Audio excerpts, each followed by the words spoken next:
এত দুশ্মনী করার পরেও নবী তার দুশ্মনী করতে আসে না। একজনে দুশ্মনী করছে, নবীর আদর্শ হলো আমি তার ক্ষতি করব না, একজনে ক্ষতি করুক আমি ক্ষতি করব না। এই আদর্শটা যদি আমাদের মধ্যে রাখি, বলুন ভালো হবে না খারাপ হবে? আমানুদখুলু ফিস সিলমি কাফাত, ঢুকতে গেলে এই আদর্শ থাকতে হবে। তো এই আদর্শ যদি সমাজে থাকে, বলুন এই মারামারি কাটাকাটি জীবন হইব? আমার নবী কি আদর্শ! ছোটকালে আমরা বইয়ের মধ্যে পড়ছি এক দুষ্ট বুড়ির কাহিনী। এই দুষ্ট বুড়ির কাহিনী পড়ছেন এমন মানুষ আছেন না? এই দুষ্ট বুড়ি কি করত? নবী যে রাস্তা দিয়া যাইতো এই রাস্তার মধ্যে কাটা দিয়া রাখতো, আর এই কাটা নবীজির পায়ের মধ্যে লাগলে নবী কষ্ট পাইতেন, ব্যথা পাইতেন, আর বুড়ি জানি কি করতেন? খিল খিল করে হাসতেন। হায় রে নিষ্ঠুর বুড়ি, যে নবীর উসিলায় কুল কায়নাত, এই নবীরে কষ্ট দিয়া তুই হাসস। আমরা হইলে কি কন এই বুড়ি রে কে ছেড়ে বাইচ্ছা গেলে খালি। কিন্তু নবী কি শিখাইলেন? একদিন দেহে রাস্তাত কাটা নাই, আমরা তো খুশি হইলাম, হইলে নবীজি আফসোস করতেছ নাই রে বুড়ি না আমারে কষ্ট দিত, আজগাদি বুড়ি নাই। নিশ্চয়ই বুড়ির মনে কোনো অসুখ হয়েছে। আমরা হইলে খুশি হইলাম, হইলে নবীজি কষ্ট পাইতেছেন, বুড়ি নাই কেন, দেখি বুড়ির কোনো অসুবিধা কিনা। নবীজি বুড়ির বাড়িতে গেছে। আল্লাহু আকবার বলো। এই আদর্শ দিয়ে নবী তাম পৃথিবী জয় করেছে। তাই কোন কবি বলেন, অস্ত্র সারা যুদ্ধ করে দুনিয়া করলো জয়, তাই তো আজি মানবে দানব মুহাম্মদ নাম লয়। অস্ত্র সারা যুদ্ধ করে দুনিয়া করলো জয়, তাই তো আজি মানবে দানব মুহাম্মদ নাম লয়। হাতিয়ার দিয়ে নয়, পারমাণবিক বোমা দিয়ে নয়, মেশিন গান দিয়ে নয়, জঙ্গি হইয়া নয়, আদর্শ দিয়ে, প্রেম ভালোবাসা মহব্বত দিয়ে আমার নবী সমস্ত পৃথিবী জয় করেছে। এই আদর্শ আমাদের মধ্যে ফিরে আসে, আল্লাহ আমাদের ডাক শুনবে, আল্লাহ আমাদেরকে শান্তির ফাইসালা দিবে। বলতেছিলাম এই আদর্শে কিভাবে আমরা ফিরে আসতে পারি। আসুন সামনে বাড়ি। আপনাদের কষ্ট হইতাছে না তো? আর আধা ঘন্টা সময় ইনশাআল্লাহ, আসুন আমরা আগে বাড়ি। এই তো আল্লাহ রাব্বুল আলামিন তার বন্ধুকে দেখতেছে, বুড়ির বাড়িতে গিয়ে ঢুকছে, যায়া দেখে বুড়ি অসুস্থ শুয়ে আছেন। নবীরে দেখে যারে কষ্ট দিত হেলাইছে, কোন তো বুড়ির কলিজা চিপা মারছে না, ওখানে আমারে মাইরে লাইব, ওখানে আমারে কি মাইরে লাইব। আসলে কি নবী মারতে গেছে? নবী দেখে কি ব্যাপার বুড়ি, তুমি এখানে অসুস্থ হয়ে গেছো, রাস্তায় গেলে না, কি ব্যাপার, তোমার কি অসুবিধা বলো, আমি নবী তোমার কি খেদমত করতে পারি। সুবহানাল্লাহ। এরকম আদর্শ যদি আজকে মুসলমানদের মধ্যে ফিরে আসতো, এখনো বিশ্বের বাজারে মুসলমান বিজয়ের পতাকা উড়াইতো। আসুন আমানুদখুলু ফিস সিলমি কাফার মধ্যে ঢুকি। আমার নবীর কানে যখন খবর পৌঁছলো আবু জাহেল 70 গজ মাটির নিচে, কয় গজ? 140 হাত, 70 গজ মাটির নিচে গিয়া দেখছেন না তো, মাঝে মাঝে কয় পেছো ফালাই তাললে তোমারে 70 গজ মাটির নিচে নিমু, কয় না কথাটা? এই কথাটা আইছে কইতে এই আবু জাহেল লই দিয়া গেছে। হেরে ভাইলে জুতাটা বাইরাম ধরা, হেই কামটা করে গেছে। অন দেখেন কমেন্ট একজন তোমারে ঠিক মতে পেছো ফালাই তাললে 70 গজ মাটির নিচে নিমু।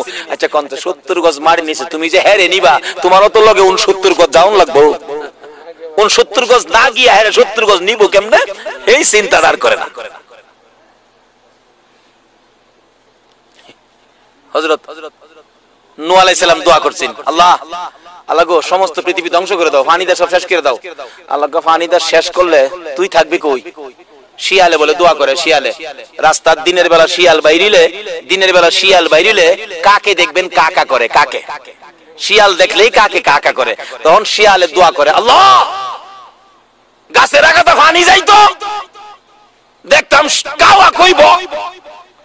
আচ্ছা কোন তো গাছের আগাতে পানি যাইতো কাওয়া কইব, হ্যাঁ যে দোয়াটা করলো, গাছের আগাতে পানি গেলে হ্যাঁ কই থাকবো? আমরা কিন্তু হেই যাইতে হই, একজনকে বিপদে ফালাইতাম যাই, বিপদে ফালাইতে গেলে যে আমিও বিপদে পড়বো এই চিন্তাটা করি না। বলতেছিলাম আমার নবী এই খবর পাইয়া এত কষ্ট আমার নবীকে দিয়েছে আবু জাহেল, আমার নবী একটু দেরি করে নাই, সঙ্গে সঙ্গে ঘর থেকে বেরিয়ে গেলেন চাচাকে উদ্ধার করার জন্য। অথচ আমার নবীকে আবু জাহেল কত কষ্ট দিয়েছে। মা খাদিজা বলেন, আমার নবী একদিন রাত্র 12:30টার দিকে আমার নবী হুজরাত থেকে বেরিয়ে যায়। খাদিজা রে, মক্কার যুবকেরা আমারে কষ্ট দেয়, আজকে কোন যুবকেরা রে নবীর মায়ায় বসে আছো? আরে যুবক, আমার নবী বলতেছেন, আরে খাদিজা, আমার মা নাই বাবা নাই বলে মক্কার যুবকেরা আমাকে কষ্ট দেয়। খাদিজা রে, আমি আমার চাচা আবু জাহেলকে, মক্কার সর্দার আবু জাহেলকে বুঝাইয়া দেখি আমি নবীর পক্ষে নিয়ে আসতে পারি, কালিমাটা নিয়ে পড়াইতে পারি। মা খাদিজা বলেন, আল্লাহর বন্ধু গো, আবু জাহেলের মেজাজ ভালো না, কথা শুনবে না। আমার নবী বলেন, নিরিবিলি গভীর রাত্রে কাকুতি মিনতি করে বুঝাবো। আমার নবী রাত্রে 12:30টার দিকে আবু জাহেলের ঘরের দরজার পাশে দাঁড়াইয়া ডাকতেছে, চাচা, চাচা গো, ও চাচা, দরজা খুলো। আবু জাহেল দরজা খুলে দেখে একটা পূর্ণিমার চাঁদ উদয় হইয়া রইছে। আরে ভাতিজা, এত রাত্রে আমার ঘরের দরজায় চাচা চাচা কইয়া ডাকলা? ভাতিজা, ভাতিজা রে, সত্য কথা বলতে গেলে বলতে হয়, তোমার চাচা বলে ডাকটা শোনা পরে আমি এত শান্তি পাইছি রে ভাতিজা। এত সুন্দর করে মক্কা নগরে আমারে কেউ চাচা কইয়া ডাকতে পারে না। বাবা মোহাম্মদ, এই রাত্রে কেন আমাকে ডাকলা? কি অসুবিধা, কি কষ্ট, কি দুঃখ, কেন আমাকে ডাকলা? মনের কথাগুলো আমার কাছে বলো। আমার নবী দুইটা চোখের পানি জর্জর করে ছেড়ে দেন। চাচা, চাচা গো, আমার মা নাই, আমার বাবা নাই, মক্কার যুবকেরা আমারে কষ্ট দেয়, রাস্তায় কাটা দেয়, আমারে গালি দেয়, ধাক্কা দেয়। চাচা, তুমি যদি আমার পক্ষে আসো, কালিমার মালা গলায় পরো। ও চাচা, তুমি যদি আমানুদ খুলু ফিসিলমির মধ্যে ঢুকে যাও, আমার মন বলে তুমি আমার পাশে থাকলে মক্কার লোকেরা আমাকে আর কষ্ট দিবে না। আবু জাহেল বলেন, এত বড় সাহস ভাতিজা তোমার, আমাকে তোমার দলে নিবা, তাইলে তো আমার নেতৃত্ব থাকবে না। ভাতিজা, এত সাহস তোমার, দাঁড়াও আমি আসতেছি। ঘরের ভিতরে যাইয়া গো, আঙ্গুলের মতো চিকন একটা লাল চাবুক বাহির করে হাতটা পিছনে নিয়ে আমার নবীর সামনে দাঁড়াইয়া প্রশ্ন করে, ভাতিজা রে, কি বলেছিলা বলো?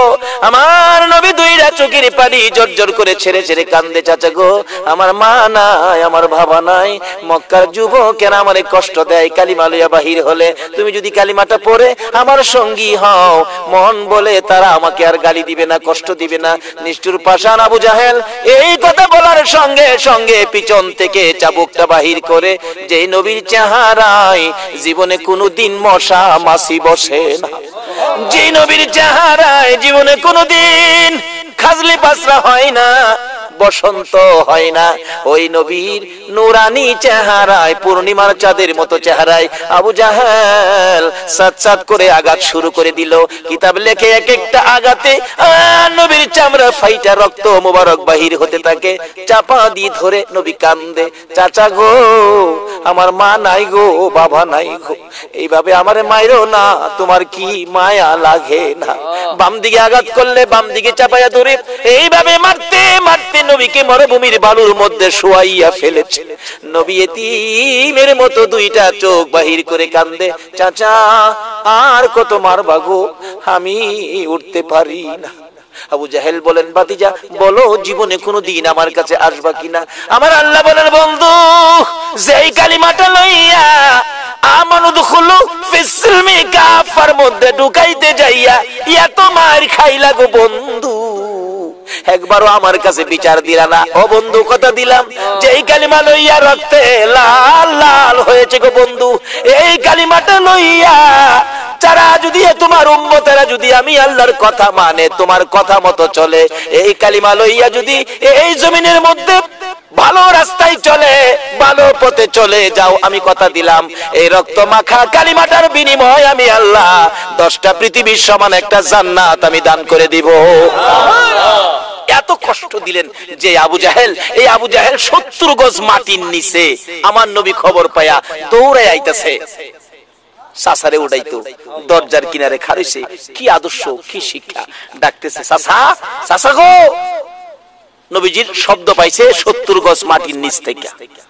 ভাতিজা ভাতিজা আইসো বাবা, ও চাচা আমারে উড়াও।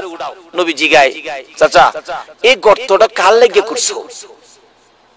অন কি আর মিছা কথা কইয়া পারে? বাবা তোমার লেগে করছিলাম। নবী কান্দে, চাচা গো কেমনে তুমি এত নাদান হইলা, এত নিষ্ঠুর হইলা? আমার লেগে যখন করছো ওখানে আমি তোমারে উড়াইতাম না, উড়ামু কালিমাটা ফললে। আবু জাহেল কে বাজান আগে উড়াও, মাটির অবস্থা ভালো না, 70 গজ নিচে তো সুবিধা না, বিপদ দেখা যায়, আগে আমারে উড়াও তারপরে কালিমাটা ফরমু। আচ্ছা আপনাদের ধারণা কি আসলে কি হ্যাঁ ফরবো? এর তো কপাল পুরা, ভাগ্য তো ভালো না। হাফসি বেলাল এই কালিমা পড়ে আমানু দুখুলু ফিসসিলমি কাফার মধ্যে ঢুকে গেল। কিন্তু আবু জাহেল এত বড় জ্ঞানী হইয়া পারলো না, মূর্খের বাপ লকব পেয়ে গেল। আবু জাহেল কয় বাবা আমার আগে উঠাও। নবীজি নিচের দিকে হাত বাড়াইলেন, আবু জাহেল উপরের দিকে হাত বাড়াইলেন। আমার আল্লাহ কয়, রে জিবরাইল আমার বন্ধু এসে গেছে, আর বাকি থাকতে পারে না। হাতের সাথে হাত মিলে গেছে। আল্লাহু আকবার বলুন। আমার নবী একটা টান দিয়ে উপরে উঠাইয়া জিজ্ঞেস করেন, চাচা গো, ও চাচা কালিমাটা পড়ো। আবু জাহেল বলেন, ভাতিজা রে এত বড় জাদুগির তুমি আগে জানি না। নাউজুবিল্লাহ বলি, আমার নবী কি জাদুগির? এমন এক রাস্তা দিয়ে গেলেন যে রাস্তায় আমার আল্লাহ ওয়াজ করেছেন, ইয়া আইয়ুহাল্লাযিনা আমানু দুখুলু ফিসসিলমি কাফা, তোমরা পুরাপুরি ভাবে ইসলামে দাখিল হও, তাইলে কি হবে? আমাদের শান্তি আসবে। আমরা যা বলি আমার আল্লাহ শুনবেন, আমরা যা ডাকি আমার আল্লাহ শুনবেন।